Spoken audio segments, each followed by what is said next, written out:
min shururi anfusina wa min sayyiati a'malina. May yahdihillahu fala mudilla lahu wa may yudlil fala hadiya lahu. Asyhadu an la ilaha illallah wahdahu la syarika lahu wa asyhadu anna Muhammadan abduhu wa rasuluhu alladzi la nabiyya ba'dahu. Allahumma shalli ala sayyidina Muhammadin wa ala alihi wa ashabihi ajmain wa ba'd. Alhamdulillah, rekan mahasiswa yang saya banggakan, ini pertemuan kedua. Qadarullah memang tadi nggak sempat jawab absen lah. Iya. Baik juga. Oke. Qadarullah, siang hari ini teman-teman mungkin sedang persiapan milad besok acara, dan yang nggak apa-apa, saya mungkin agar semuanya bisa ikut menyimak, jadi kita sambung lewat Zoom. Dan ternyata semula kita akan coba presentasi pada hari ini, namun memang ada materi yang belum saya sampaikan terkait dengan bagaimana kita berinteraksi dengan metodologi Sirah Nabawiyah. Nah, menarik karena ketika saya baca buku tebelnya itu isinya seru. Baru pengantarnya saja seru. Ini template, jadi teman-teman tidak perlu takjub ya, tinggal mengganti-ganti saja begitu. Oke. Jadi temanya bagaimana? Maaf, oke dari ya. Sebentar.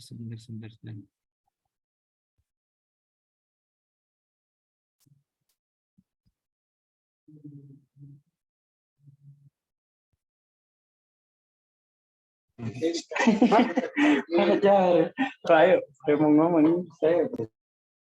Oke, temanya tentang mengembangkan metode dan pendekatan dalam mengkaji Sirah Nabawiyah.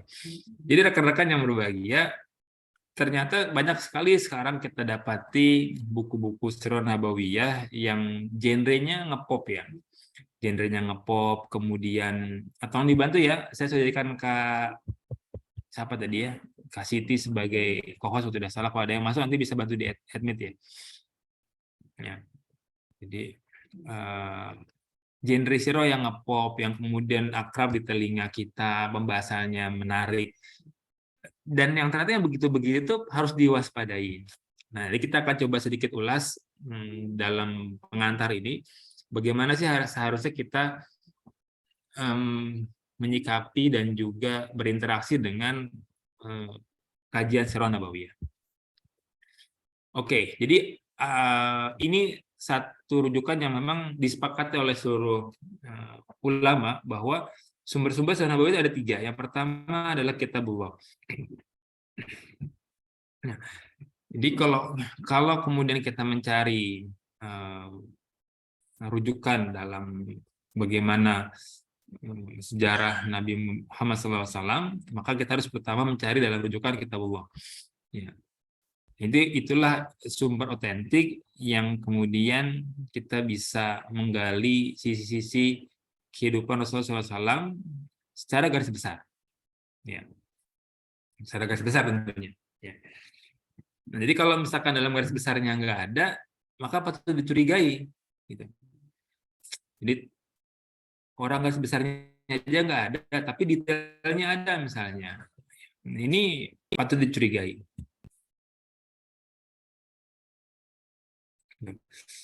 Sehingga kemudian kita nanti bisa punya bagaimana kita mengkaji, mengelaborasi satu sirah yang memang hari ini kita sudah mulai belajar, dan teman-teman tuh di ilmu hadis, di ilmu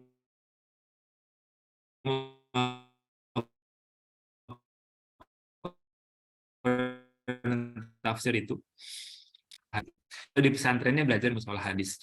Nah, ini juga ternyata nyambung dalam kajian.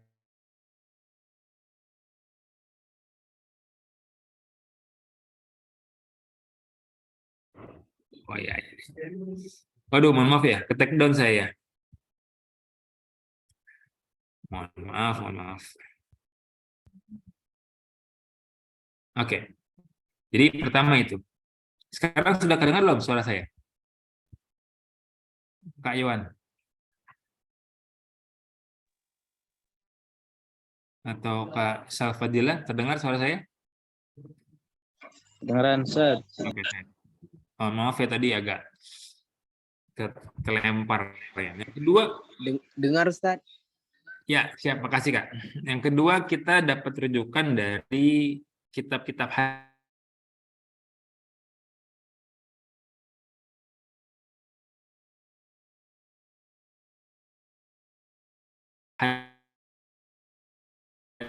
hadis yang disusun oleh para. Jadi rujukan yang kedua yang bisa kita pakai.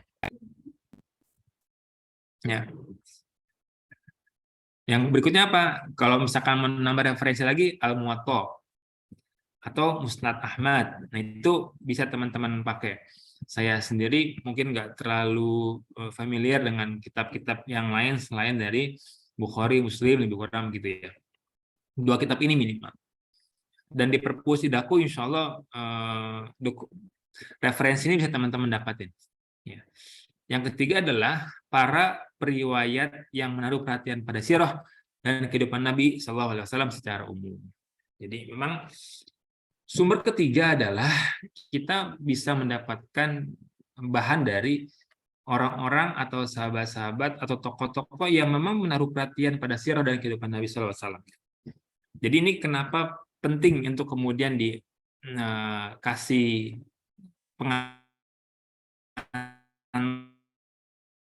dikasih penjelasan bahwa ya begitu. Karena nanti ternyata ada orang-orang yang dia punya maksud ketika dia mengkaji sejarah. Ya.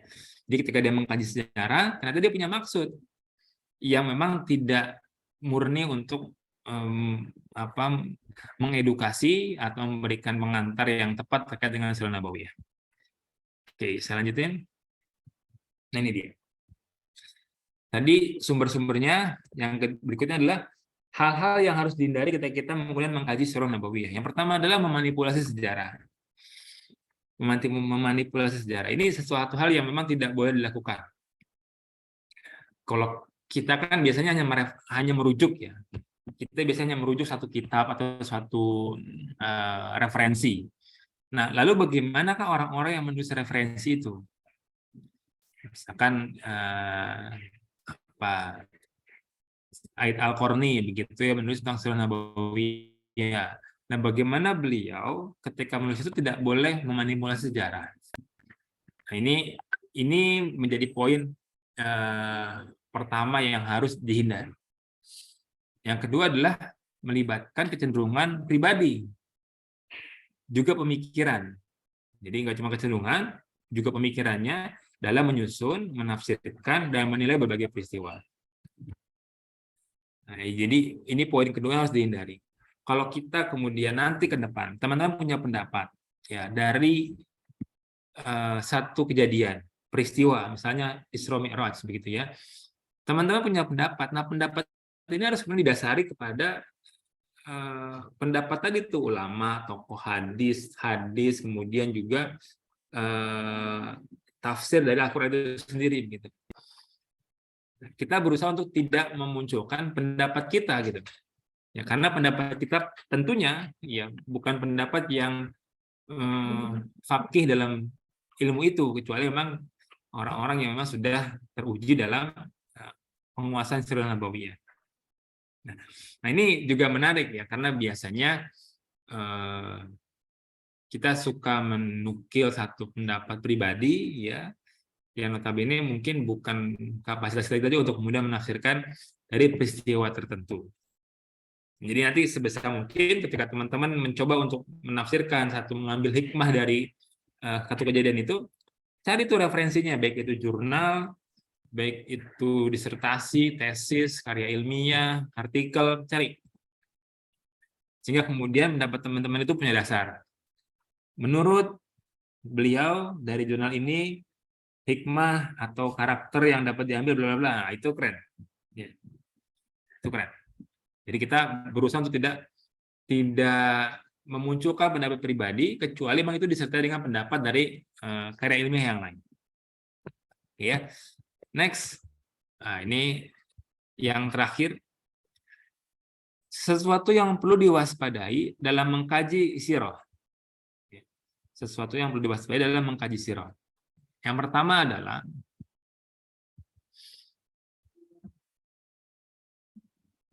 jadi kalau teman-teman nanti mendapati satu buku ya, satu buku yang ternyata penulisnya teman-teman nggak kenal, kemudian atau bahkan ditulis oleh bukan orang Islam, maka harus hati-hati. Karena mungkin apa? Mungkin beliau mencatat ulang sejarah dengan mengganti analisis riwayat hadisnya, sanad hadisnya, juga kaidah periwayatan hadisnya. Ya, beserta syarat-syarat dengan aluran deduksi pribadi. Ini bukan aluran, ini aliran maksudnya. Jadi dia itu dalam menulis Sirah Nabawiyahnya ternyata memang berusaha untuk mengganti, dan ini menjadi hal yang mulai terjadi saat kemudian penjajah Inggris ya itu mulai kesulitan dalam menaklukkan Islam terutama di Timur Tengah, wabil khusus Mesir. Ya, ketika kemudian Inggris bisa menaklukkan yang lain, jazirah Islam itu, jazirah Arab itu ditaklukkan oleh Inggris, tapi tidak dengan satu kota, yaitu Mesir. Kenapa? Karena Mesir ternyata masih kuat keilmuannya. Maka kemudian pemerintah Inggris itu mengambil langkah. Apa langkahnya? Dua. Yang pertama, menjauhkan dunia Islam dari Mesir, ya, menjauhkan dunia Islam dari Mesir. Itu yang kedua, mereka masuk untuk kemudian menginfiltrasi dari dalam, gitu kan? Bagaimana kemudian sejarah-sejarah Islam itu rusak dari penulis-penulis Inggris yang kemudian belajar di Mesir. Ya, gitu lebih kurang. Maka kalau sekarang banyak penulis-penulis sejarah Nabi Muhammad SAW begitu ya, tapi bukan orang Islam, memang itu bagian dari desain bagaimana menjauhkan kita dari sirah nabawiyah yang otentik. Yaitu yang pertama. Yang kedua, ya, menyisihkan segala hal yang tergolong mukjizat dan kejadian luar biasa yang bertentangan dengan kewajaran. Tidak masuk akal. Nah, jadi nanti kakak akan menemukan nih satu buku gitu ya, yang ternyata mukjizatnya itu nggak muncul gitu. Ya, kejadian luar biasa itu nggak muncul. Misalnya yang agak masyhur ya, ketika Rasulullah SAW itu dalam satu peperangan kemudian mengambil satu wadah gitu ya, mungkin bisa ember atau kemudian gayung pokoknya, dan dengan air yang sedikit, tapi kemudian bisa memberikan minum kepada seluruh pasukan pada waktu itu. Dengan tangan dicelupin, akhirnya dibagi-bagi minumnya kepada seluruh pasukan, dan akhirnya semuanya kebagian. Nah, itu mukjizat nih. Nah, yang begitu-begitu tuh di dalam beberapa buku itu jadi nggak ada, tidak dimunculkan begitu ya. Ini sebenarnya juga satu hal yang harus kita waspadai dalam mengkaji sirah gitu ya. Karena apa? Karena mujizat-mujizat itu adalah hal keniscayaan yang Rasulullah SAW kemudian miliki dalam kemudian keistimewaan beliau sebagai seorang nabi gitu. Yang ketiga adalah mengagung-agungkan pribadi Rasulullah SAW, tetapi menjauhkan umat dari segala aspek yang menyerahkan kepada kenabian dan wahyu dalam kehidupan Rasulullah SAW. Jadi Rasulullah itu jujur, ya, amanah gitu kan, kemudian sabar, dipercaya gitu. Ini punya karakter kepemimpinan. Jadi segala aspek yang dalam konteks kepribadian Rasulullah itu diagung-agungkan, tapi kemudian tidak menyertakan juga dengan makna-makna kenabiannya atau bahwa Rasulullah sebagai penerima wahyu dari Allah Subhanahu wa taala. Itu kemudian coba dipisahkan gitu. Diambil hanya hal-hal yang sifatnya manusiawi saja. Jadi itu salah satu hal yang perlu kita waspada dalam kemudian mengkaji sirah. Nah, itulah lebih kurang rekan-rekan semua ya, 3 poin yang mau saya sampaikan dalam pertemuan kedua ini. Yang pertama adalah sumber sirah itu ada 3, kitabullah, hadis, dan juga para periwayat yang melibatkan pada sirah dan kehidupan Nabi. Yang kedua adalah yang harus dihindari. Jadi kalau teman-teman nanti dalam menuliskannya menyengaja ya, memanipulasi sejarah. Nah, ini adalah satu hal yang harus dihindari. Maka sebisa mungkin kita jangan mengambil referensi sendiri gitu ya. Yang ketiga adalah dalam mengambil rujukan. Hati-hati dalam mengambil rujukan dalam konteks buku-buku sirah nabawiyah. Jadi jangan sampai kemudian kita mendapati ternyata ada penulisan ulang sejarah yang akhirnya riwayat hadisnya, sanadnya, dan kemudian periwayatan hadisnya itu juga nggak kuat begitu. Yang kedua, hal-hal yang jizat itu dihilangkan atau bahkan dalam referensi itu tidak ada, itu juga perlu dikhawatirkan. Dan yang ketiga, lebih mengedepankan kondisi kepribadian Rasulullah, tapi tidak dengan konteks kenabian dan juga kewahyuannya. Tab, sampai sini ada pertanyaan? Kalau tidak ada, saya masuk kepada pembagian kelompok yang memang sudah teman-teman bagi mungkin. Oke, pertanyaan dulu sampai menit ke depan. Kalau ada ya, kalau nggak ada, langsung ke pembagian kelompoknya aja. Oke, silakan.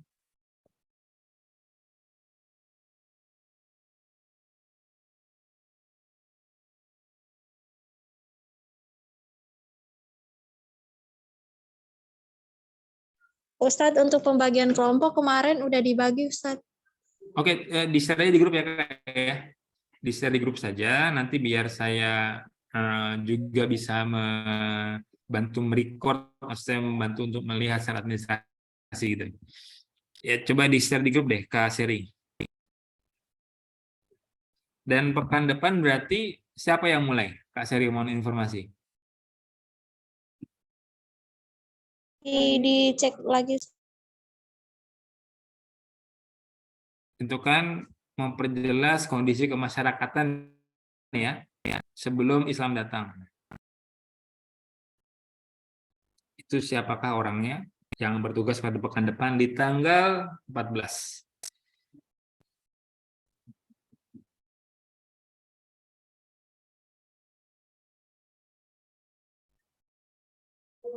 Yang pertama nanti Iwan sama Bayu, Ustadz.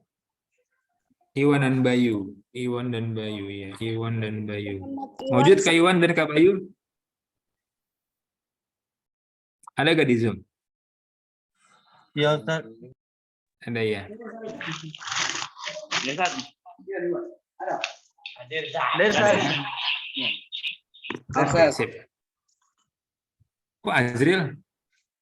Kami sama Ustaz lagi bareng-bareng Ustaz lagi ini lagi persiapan milad. Persiapan milad. Bantu. Oke, nggak ada pertanyaan buat besok ya. Minggu depan kelompok 2 siapa kelompok 2-nya? Kak Seri.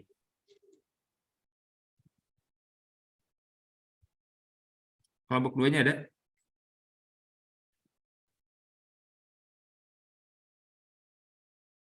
Nadia sama Siska, Ustadz. Nadia dan Siska ya. Nadia dan Siska. Ada gak tuh orangnya? Kak Siska, Ustadz. Oke, Siska ada, Nadia ada? Nadia nggak ada, Ustadz. Oke, nggak apa-apa. Better gini, buat kelompok 2 ya. Jadi teman-teman juga nyiapin, karena saya prediksi nampaknya diskusi kita itu ini panjang ya. Ya seyogianya sih satu pertemuan satu gitu ya. Seyogianya satu pertemuan. Jadi waktunya cukup panjang, kita bisa diskusi. Namun bila diprediksi memang selesai cepat, ya teman-teman kelompok 2 sudah bisa langsung siap-siap. Jadi sebagai antisipasi saja, sebaiknya kelompok 2 juga sudah mulai siap-siap begitu ya dalam pekan depan, walaupun akan menjadi porsi besarnya di kelompok 1. Begitu Kak Nadia. Sarah, Kak Siska. Ya, Ustadz. Saya pikir itu kalau memang sudah cukup jelas ya, jadi pekan depan kita jumpa lagi di, oh iya oke. Ini kan kasuistik 2 pekan kemarin dan hari ini kita Zoom. Pekan depan kayaknya teman-teman di kampus kan ya? Kita jumpa di kampus ya insya Allah ya, Selasa pekan depan. Iya, Ustadz, insya Allah, Ustadz. Ya mudah-mudahan saya nggak ada agenda. Sekarang jazakallah, kita ketemu lagi pekan depan. Mudah-mudahan kita bisa tetap muka di kelas. Dan besok yang time present tampil baik di hari Rabu maupun di hari Jumat. Semoga Allah lancarkan semuanya persiapannya, acara sukses, kemudian murah, nggak ada kehalangan apapun. Selamat tinggal buat Idaku. Assalamualaikum warahmatullahi wabarakatuh. Waalaikumsalam. Waalaikumsalam warahmatullahi wabarakatuh. Oke, saya terima kasih ya kakak semua. Ya.